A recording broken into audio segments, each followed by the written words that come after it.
26 septembre 2025, peuple d'Afrique, recevez nos salutations. Merci au Premier ministre malien pour cette frappe chirurgicale sur la junte algérienne. Et d'ailleurs, à travers la junte algérienne, Zelensky aussi a eu sa dose. La junte algérienne, et d'ailleurs c'est à ce niveau qu'il a répété 3 fois la même expression, appelant la junte algérienne à cesser tout soutien à l'endroit du terrorisme international. C'est important de le dire. Beaucoup vont nous demander pourquoi. Vous savez, j'ai tout le temps dit que les groupes terroristes qui endeuillent les Sahel, en grande partie, sont pilotés par des ressortissants algériens. C'est prouvé A plus B. Si vous prenez la coalition Génim, il y a 4 organisations. Des 4 organisations à l'intérieur du Génim, vous avez 2 qui sont pilotées par des citoyens algériens qui ont eu à faire la guerre de l'Algérie. Citoyens algériens de pères et de mères, notamment Al-Mourabitoun, dirigé par Mokhtar Ben Mokhtar. Ça, ce n'est caché de personne. AQMI, Al-Qaïda au Maghreb islamique, dirigé par qui? Dirigé par Obeida, Youssef Obeida, qui est un chef terroriste de dernier plan, qui d'ailleurs a été interviewé par la jeune française à travers France 24. Ils lui ont posé 17 questions. Il avait d'ailleurs rassuré l'opinion, en tout cas les politiciens de la France, que jamais ils ne vont s'attaquer à la France. J'ai dit, mais comment vous allez vous attaquer à vos maîtres? Jamais, c'est pas possible. Et qu'en échange, par contre, les pays de l'Est sont leurs cibles. J'ai dit, mais pourquoi? Quels sont vos critères? Vous dites être des djihadistes, être des islamistes. Si on regarde à la CEDEAO, quelles doivent être vos cibles légitimes? Ce n'est pas une question de religion. Ce n'est pas une question de démocratie. C'est juste le critère des intérêts de certains pays impérialistes. Des gens qui se présentent à vous comme des djihadistes ou des séparatistes ou autres sont tous des mercenaires à la mission de certaines puissances. La preuve, vous les voyez facilement en France. Ils ont les visas facilement. Demandez-vous, ce n'est pas donné à n'importe quel citoyen ordinaire d'avoir le visa d'aller en France ou dans d'autres pays impérialistes. Mais un terroriste armé qui a facilement les visas, mais il n'y a pas de chercher, il n'y a pas à chercher midi à 14 h. Donc la frappe sur la junte algérienne, surtout j'ai aimé l'expression junte algérienne. Ça faisait un moment qu'ils utilisaient cette appellation péjorative pour indexer nos autorités. Il était tellement temps. Or quand nous regardons l'Algérie, la vraie junte se trouve en Algérie. Parce que Tebboune là, ce n'est qu'une façade. Oui, ce n'est qu'une marionnette. Tebboune ne répond à rien. Celui qui tient le pouvoir réellement en Algérie, c'est Chengria. Qui est-il? C'est un général de l'armée algérienne. Qui est-il? C'est le chef d'état-major de l'armée algérienne. C'est lui qui tient le véritable, c'est lui qui tient le pouvoir. C'est lui qui peut ordonner un remaniement ministériel. Tout ce que vous voyez là, tel ministre autre là, c'est des gens qui sont là parce que l'armée le veut. Donc la vraie junte se trouve en Algérie. Mais jusque là, les gens étaient courtois envers vous, les gens utilisaient des formules un peu diplomatiques, les gens passaient, on se dit que vous êtes nos voisins. Mais vouloir s'entêter, en vouloir jouer à la tête, dire la junte algérienne récolte ce qu'elle a semé. C'est pas compliqué, il fallait s'y attendre. Moi, en tout cas, personnellement, je m'y attendais. Que tôt ou tard, le Mali va utiliser. Appelez-nous, trouvez encore une autre formule. Parce que cette histoire de junte qui a commencé, c'est la France. Précisément Emmanuel Macron. L'Algérie est un bon élève, bon disciple. Souvent on les voit, ah, je m'aime, je ne m'aime pas avec la France, les amours façon, je n'ai jamais compris ça. Toujours, jamais d'accord, toujours d'accord. Oui, la junte française et la junte algérienne, les deux chaînes. Donc la formule mise en avant par la junte française a été reprise par la junte algérienne. Parce que les deux sont d'accord de partager les renseignements, ils sont d'accord de collaborer dans tout ce qui concerne les Sahel. C'est écrit noir sur blanc, ils en parlent publiquement. Ils peuvent avoir leurs divergences, ils peuvent s'opposer, ils peuvent même avoir des difficultés. Mais là où ça fonctionne très bien, c'est toujours leur coopération, c'est toujours leur partenariat, c'est toujours leur complicité, leur complot contre les pays du Sahel. Et il est important de comprendre. Je pense qu'à ce rythme, même le gazoduc transsaharien qui doit quitter le Nigeria, traverser le Niger pour atteindre l'Algérie, et afin de servir l'Europe en gaz, essayer de créer l'alternative du gaz russe ici, je pense qu'à ce rythme, ce n'est pas garanti. Les pays de l'Est doivent mettre fin à ces projets. Parce que Alger ne peut pas continuer à soutenir les terroristes. Les chefs terroristes qui ont été sauvés par Alger à Tinzaouaten sont des chefs terroristes qui endaient les Mali, les Burkina, les Niger. Ce sont eux, c'est ça la chaîne de commandement. Et en les sauvant, c'est une attaque à la fois contre le Mali, contre le Burkina, contre le Niger. Parce que c'est la cellule de planification des opérations terroristes contre les 3 pays de l'AES. Donc, pour moi, c'est le Mali a bien fait. Et d'ailleurs, pour moi, à ce rythme, on doit même rompre toutes les relations diplomatiques avec la junte algérienne. C'est très clair. C'est très clair. On ne peut pas continuer d'être amis, on ne peut pas continuer de collaborer avec un pays qui ne se cache pas de soutenir les groupes armés terroristes, à visage même découvert. Un pays qui fait même leur communication aux côtés de la junte française. Donc, à ce rythme, on ne peut pas continuer, on ne peut pas fermer les yeux dessus. C'est tout simplement inadmissible. J'ai d'ailleurs apprécié l'appel du Mali à la junte algérienne de cesser de soutenir le terrorisme international. C'est en violation de tous les textes des Nations Unies. Nous l'avions dit, nous allons répéter, nous allons continuer à le dire. La résolution 1373 de l'ONU exige de tous les États membres de cesser tout soutien sous n'importe quelle forme aux groupes armés terroristes, même aux terroristes en tant qu'individus simplement. Ne jamais permettre qu'ils mettent pied dans votre pays. Ce n'est caché de personne. Alger héberge des terroristes. Qu'Alger dit être des séparatistes ou autres. Non. C'est à nous, Maliens, de dire qui est terroriste au Mali et qui ne l'est pas. Nous avons des institutions pour ça. Le Mali n'est pas une province de l'Algérie. Je crois que le Premier ministre Ablaye Maïga avait déjà par le passé rappelé ça à l'Algérie. Que le Mali n'est pas une province de l'Algérie. L'Algérie doit cesser ses ingérences dans les affaires internes du Mali. Ça ne passe pas. Nous ne pouvons pas chasser la France pour que Alger vienne rencontrer, faire des conneries dans notre pays. Mais ça ne passe pas, on ne va pas accepter. Nous n'allons pas nous laisser faire. Alors, l'appel est lancé à la junte algérienne de travailler à construire la paix et surtout à respecter la souveraineté des États. Votre manipulation de dire on va faire route alors au Niger ou bien chemin de fer, c'est la politique française. Ça ne marche pas avec nous. Hein. Essayez de diviser pour régner là, ça ne va pas fonctionner. Soit vous allez arrêter de soutenir tous les terroristes, n'importe où, ou vous foutez les camps. C'est simple. On ne peut pas continuer d'asséger. Mais c'est quoi cette histoire? C'est vous qui soutenez les terroristes partout. Vous avez des problèmes presque avec tous vos voisins. Mais vous gagnez quoi? Vous y gagnez quoi? De continuer d'emmerder tous vos voisins. Vous voulez de nous, comment vous appelez ça? Puissance régionale. Nous aussi, nous sommes maintenant une puissance régionale. Vous avez vu les défilés militaires de l'autre jour? Vous n'êtes pas les seuls. Nous aussi, nous sommes maintenant une véritable puissance régionale. Nous n'allons pas nous laisser marcher sur les pieds. Si vous osez, là, on va vous répondre fermement. On plaisante même pas avec ça. Donc, vous êtes appelés à travailler dans le cadre de la construction d'une paix au niveau régional. Vous êtes appelés à œuvrer pour mettre fin au terrorisme et non pas à être sponsor des terroristes. J'ai beaucoup apprécié. Et le Premier ministre du Mali l'a répété 3 fois comme à l'accoutumée. La junte algérienne doit cesser de soutenir le terrorisme international et devrait travailler dans le cadre de la construction, de la reconstruction, surtout de la paix, de travailler à asseoir un climat de confiance avec ses voisins. En français simple, c'est ça que ça veut dire. Travailler à gagner la confiance des autres. Si vous continuez à ce rythme-là, récemment vous avez eu votre problème avec le général Nasser Al-Din, qui vous avait échappé. Vos généraux l'ont mouillé dans les trafics de tout genre au nord du Mali. Ça va mal se passer. Et j'ai apprécié quand le Premier ministre du Mali est revenu sur la plainte du Mali au niveau de la Cour internationale de la justice. Algérie a fui. A fui pourquoi? Parce qu'Alger sait pertinemment bien que si jamais sa culpabilité est établie officiellement par cette Cour internationale de justice, tout de suite, ce sont les réparations qui vont suivre. Et pour les réparations, il y a quoi et quoi?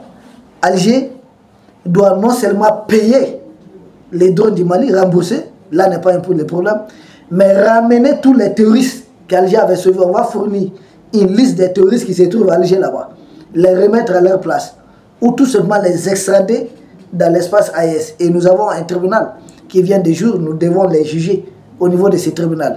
Alger sait que si jamais sa culpabilité, au lieu de répondre tout simplement à la convocation, Alger préfère évoquer des affaires internes au Mali. J'ai dit en Algérie, il n'y a pas des affaires internes.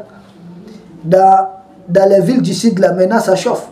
Parce que les terroristes chassés du Mali qui sont repliés du côté algérien, commencent à emmerder véritablement les populations d'Algérie.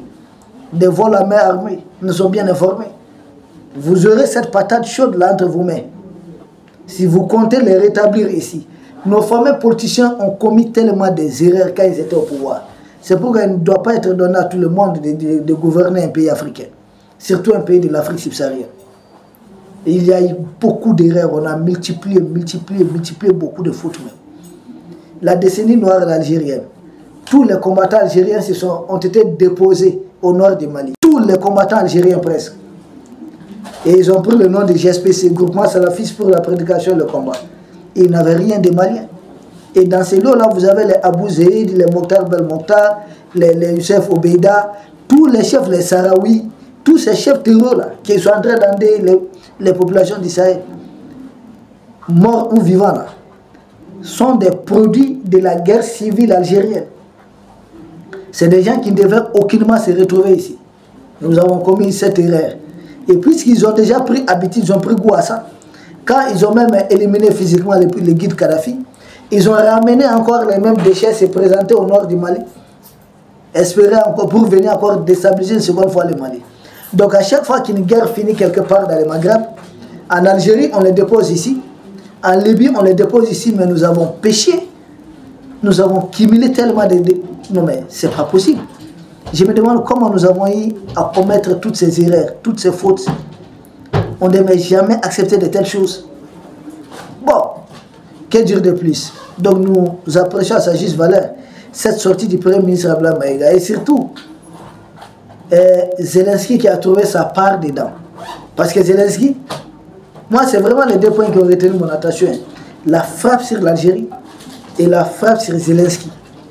Et le Premier ministre Abdoulaye Maïga a d'abord avancé l'argument de ce qui s'était passé quand les officiels Zelenskiens revendiquent avoir participé à une embuscade contre les forces armées du Mali, mais au profit des groupes armés terroristes. Donc le soutien au terrorisme, ce n'est plus caché. C'est un visage découvert. Nous avons apprécié ça. Ça a été très bien dit. Nous avons apprécié ça à sa juste valeur. Et surtout, il a pris un exemple dans l'actualité. C'est quoi? Zelensky continue de soutenir les groupes armés terroristes. Mais il est dit, armer chaque fois Zelensky, c'est une menace pour la stabilité, pour la paix internationale. Parce que les armes livrées à Zelensky se retrouvent en grande partie ici, dans l'espace sahélien. Parce que toute arme donnée à Zelensky se retrouve ici, les drones kamikazes dont il a cité. L'autre jour, l'armée malienne a même effectué une opération dans la région de Bougouni. On a retrouvé certaines armes, dernière génération, qui ont été fraîchement livrées à l'Ukraine. Ces armes-là se retrouvent ici dans le Sahel. Et j'ai même publié sur mon compte Facebook. C'est une erreur monstrueuse, que certains pays africains pensent, certains dirigeants africains, pas les peuples n'ont rien à voir, mais certains dirigeants africains pensent que les terroristes ne vont se limiter simplement dans l'espace sahélien. Toutes les armes livrées à Zelensky, si elles ne sont pas utilisées, elles n'ont pas été détruites par les Russes, ces armes-là finiront tôt ou tard en Afrique ici. Ça, c'est juste une question de temps. Aux Africains de parler d'une même voix de contrer l'arrivée de ces armes. Aucun des trois pays de l'Est n'a du littoral. Aucun des trois pays de l'Est n'est un pays côtier. Nous n'avons pas de débouchés sur la mer ou sur l'océan. Donc ces armes-là transitent par un pays africain. Et pour terminer leur course ici, il y a des Africains qui sont complices d'introduire les armes zelenskiennes ici en Afrique pour ôter la vie des Africains. Et c'est triste. C'est aussi ça le comportement de l'Afrique. C'est triste, c'est déplorable. Pourquoi aller jusqu'à ce niveau, ce degré? On peut être vassal, on peut être larbin, on peut être laquais, mais on doit au moins penser à certaines valeurs. songer à quelque chose, au moins la dignité. Ne pas vouloir porter sur sa conscience toutes ces populations civiles qui sont en train d'être endeuillées. Mais pourquoi des Africains vont faire ça? Est-ce que les dirigeants européens vont accepter ça? Que des armes transitent par d'autres pays européens pour détruire un pays européen. Est-ce qu'ils vont l'accepter? Il n'y a que des dirigeants africains qui acceptent ces bêtises. On voit le monde entier se mobiliser autour de Kiev, autour de Gaza, mais autour de l'Afrique, là. Il y a plus de guerres en Afrique que sur n'importe quel continent. Vous avez entendu un élan de solidarité au niveau international? Parce que tous ces pays qu'on appelle des puissances, là, pensent que leur réservoir de matières premières, là, c'est l'Afrique. Principalement les pays impérialistes. C'est à nous, Africains, de dire, nous-mêmes, nous avons besoin de nos matières premières. C'est une insulte de dire que l'Afrique est un continent pauvre. Oui, c'est vraiment une insulte. Et j'ai beaucoup aimé la partie où le Premier ministre Abdoulaye Maïga dit que la jeune française est nostalgique de son passé colonial. Cette jeune française doit comprendre que nous sommes en 2025. Nous ne sommes plus dans les années 1880, 1885, 1900, 1920, 1960. C'est fini. Cette époque est révolue. Les besoins dont vous avez les choses dont vous voulez pour vos pays, les besoins dont vous exprimez pour vos pays, nous exprimons les mêmes besoins pour nos pays. Nous aspirons aussi à la liberté. Nous aspirons aussi au développement. Nous aspirons aussi à la souveraineté. Et nous travaillons à construire cette souveraineté. Nous voulons vivre tranquillement, suivant nos valeurs. Nous ne demandons pas autre chose à un peuple quelconque.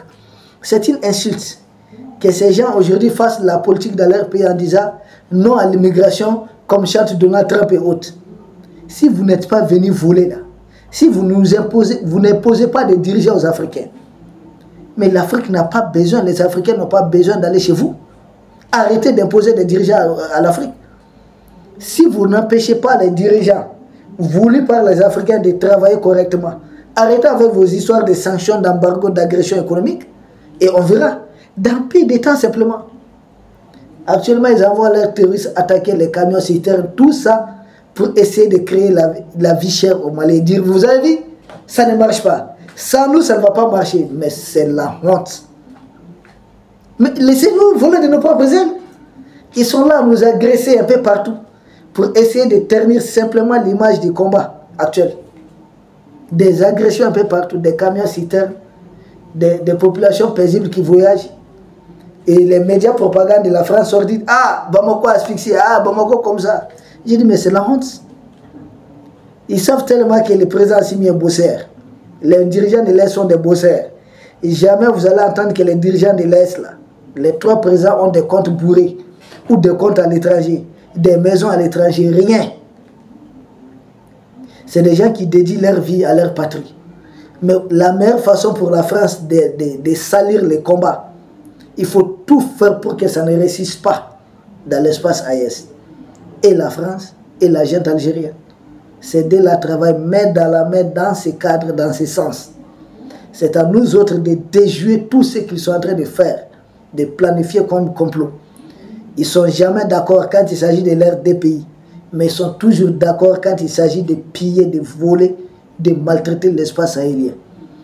Les discours de son Excellence Abdoulaye Maïga, nous l'avions apprécié. C'est important de le dire. Vous savez que c'est une première fois que l'Algérie soit réellement dos au mur pour soutien au terrorisme. Tous les chefs terroristes qui endeuillent ici, là, soit ils sont en Algérie, soit ils sont en Mauritanie. Et vous y gagnez quoi? Tôt ou tard, ça va vous retourner en pleine figure. C'est juste une question de temps. D'ici là, nous restons concentrés. Vos intimidations et autres, là, ça ne nous fait ni chaud, ni froid. Oh oui. Vous avez vu les défilés le 22 septembre, démonstration véritable de force, de puissance de l'armée malienne. Vous avez vu ça? Comme votre parrain Emmanuel Macron dit, pour être libre, il faut être craint. Pour être craint, il faut être puissant. Nous travaillons à construire notre puissance. Et ce n'est pas Alger qui va limiter ça. Si vous croyez, mais vous nous avez hier. À chaque fois quand je jette un regard sur le fameux accord d'Alger, Je me demande pourquoi nous avons accepté ça. Mais ça se comprend. Mais c'est fini, c'est derrière nous. Avec les autorités actuelles, nous disons bravo, la lutte ne fait que commencer. Peuple d'Afrique, merci. Bravo au Premier ministre Abdoulaye Maïga, bravo au président Assimi Goïta qui a placé sa confiance au Premier ministre Abdoulaye Maïga. Bravo à toutes les autorités de l'AS et à toutes les autorités engagées pour la dignité de l'être humain. Nous vous remercions et nous espérons vous retrouver demain pour un autre sujet au sommet de l'actualité. Merci.